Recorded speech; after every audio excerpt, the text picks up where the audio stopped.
Ma vision du commerce équitable, c'est de faire en sorte que les personnes qui sont les plus importantes dans le début d'une chaîne d'approvisionnement soient respectées et rémunérées à leur juste valeur. Et ça veut dire respecter leur dignité, respecter leur autonomie et les respecter comme êtres humains. Le développement durable, c'est d'abord arrêter de penser que durabilité, c'est la durabilité du profit à long terme. Donc, je pense qu'on parle de soutenable.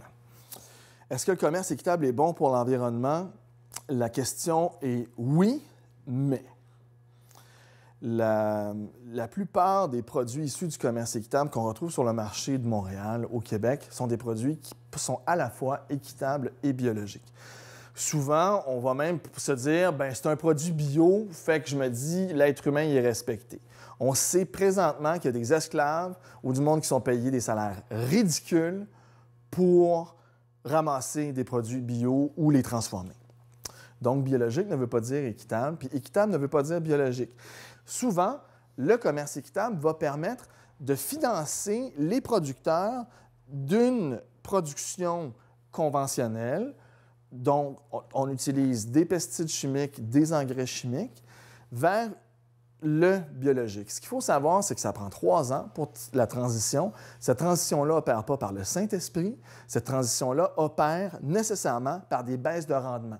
Baisse de rendement, ça veut dire quoi? Que pour la même quantité de terrain, tu as moins de fruits, moins de produits à vendre. Conséquence, revenus moindres.